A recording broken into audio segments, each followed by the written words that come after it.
اعوذ باللہ من الشیطان الرجیم بسم اللہ الرحمن الرحیم قال اللہ تعالی عز وجل ما کان للنبی والذین آمنوا ان یستغفروا للمشرکین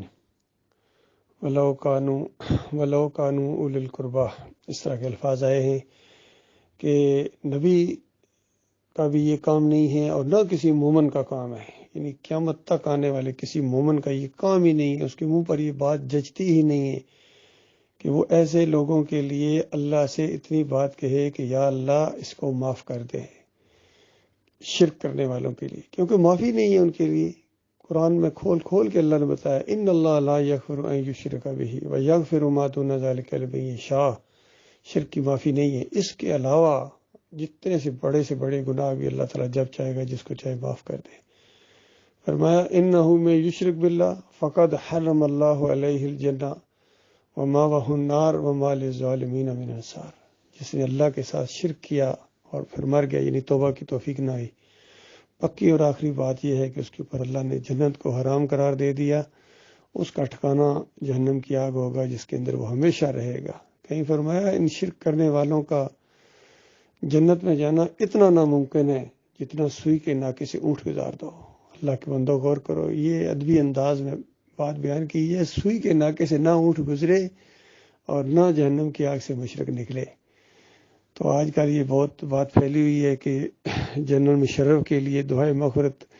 کی جانی چاہیے تھی یا نہیں، اور جن لوگوں نے کی ہے ان کا کیا سٹیٹس ہے اور جنہوں نے نہیں کی ہے ان کے کیا دلائل ہیں۔ اصل میں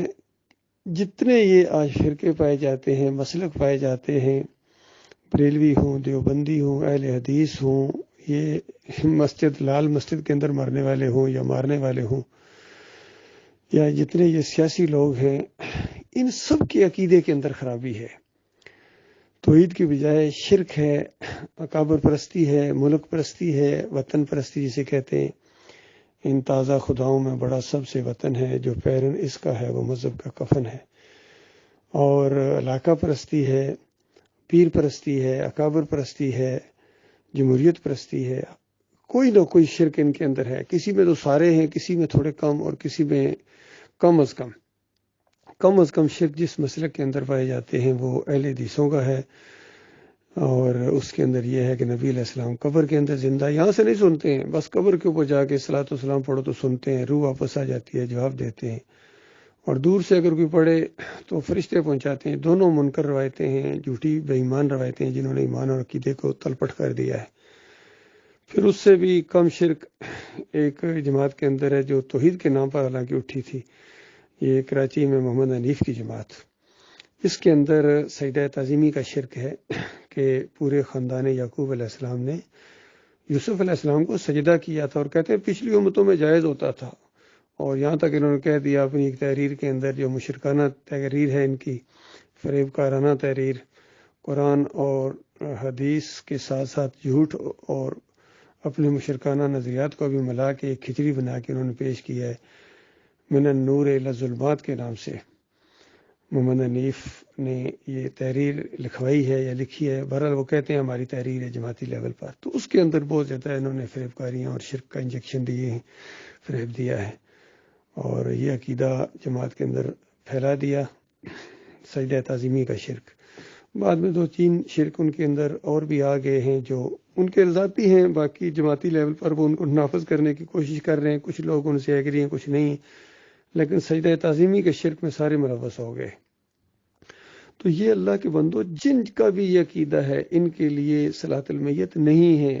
ان کے لیے دعائے مغفرت کرنا بہت بڑا جرم ہے شرک کرنے والے کے لیے۔ باقی جب تک کسی کو معلوم نہیں تھا وہ معاملہ اور ہے کہ اگر کسی کو کسی کا شرک معلوم نہ ہو،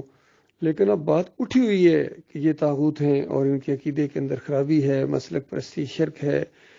اور اصل جو توحید ہے وہ قرآن کے اندر ہے، انبیاء کا جو دین ہے یہ صحیح معنوں میں، باقی سارے یہ نظام باطل ہیں۔